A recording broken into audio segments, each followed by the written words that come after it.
Watch as the pilots pitch the nose up and do the dirty roll on takeoff.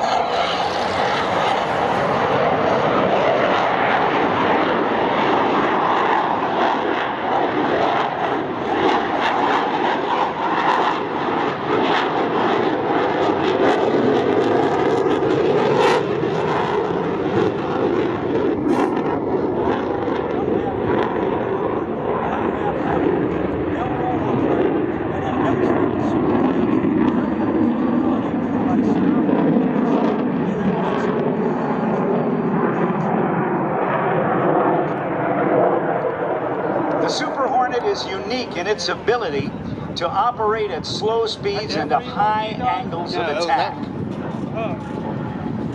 The superior flight control computers allow the pilot to position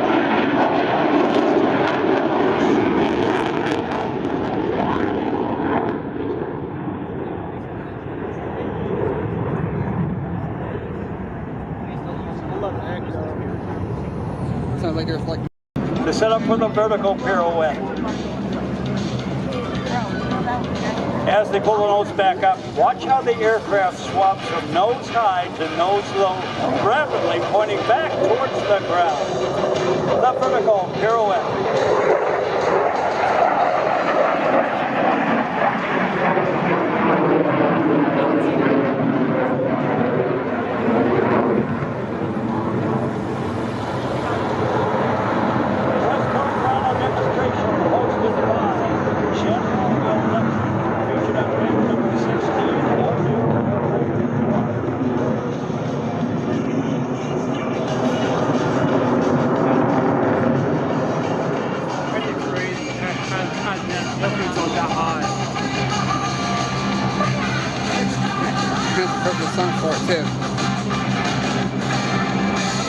The air crew is now setting up for a maneuver known as the square loop. Selecting afterburner as the jet approaches show center, they'll rapidly reposition the nose 4 times while flying a square path through the sky.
Known as the Rhino, and the Rhino approaches from your right. Level attitude. She's the best girl that I ever had. Sometimes you're gonna make me feel so bad.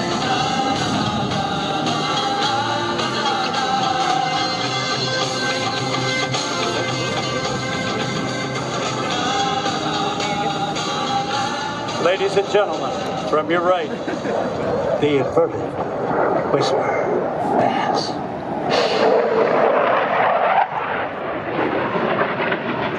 I feel wicked.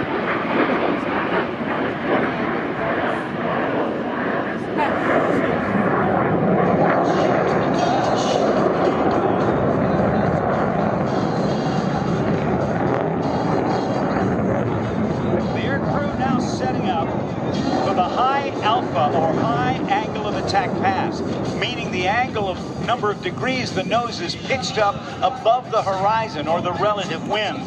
This maneuver will showcase the incredible slow speed handling characteristics of the Super Hornet.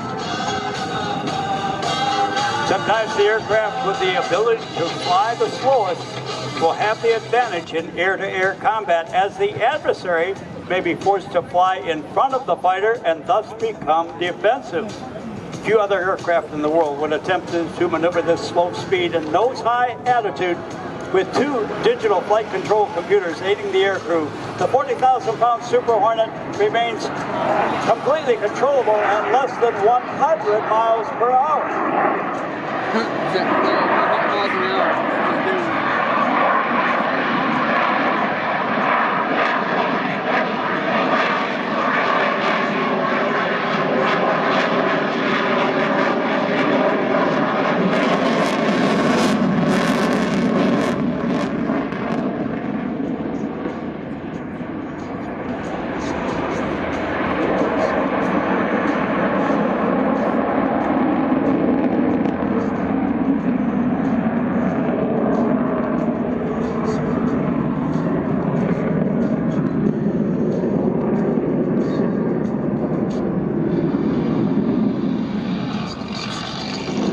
As the Rhino approaches to the right, watch as they demonstrate the incredible pitch authority of the Super Hornet.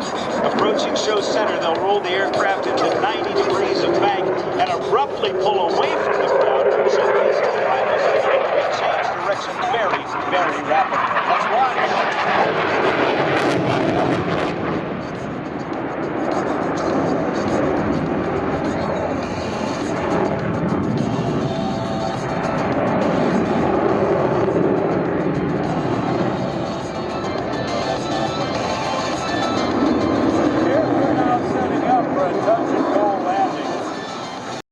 Only by the goodies. Minimum vertical airspeed. Upon landing, upon reaching the appropriate speed and airfield, pull back on the stick, point the aircraft to nearly maximum performance climb.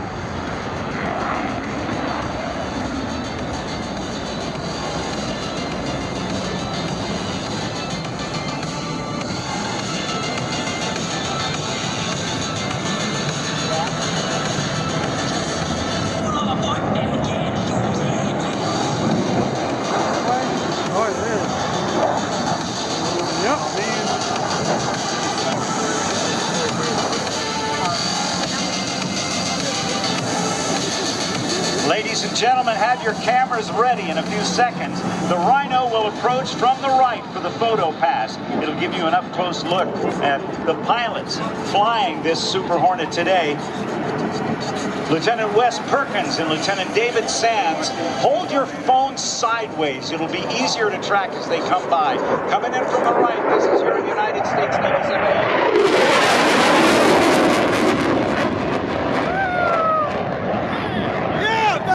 of surface combatants. And by the end of the war, the aircraft carrier had replaced the venerable battleship as the dominant weapon systems of naval warfare. On the first pass, the formation will parade past Show Center for the photo pass. Get your cameras ready for more than 70 years of naval aviation history as it passes Show Center.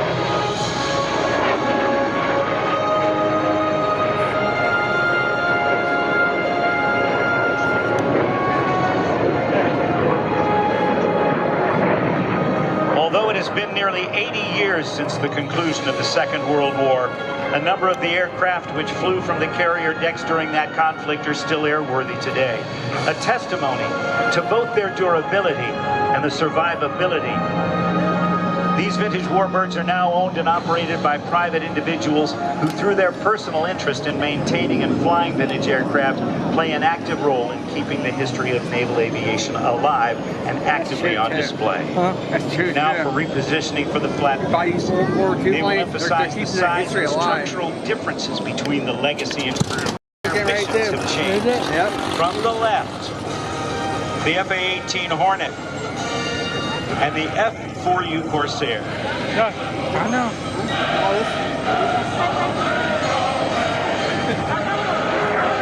I love that.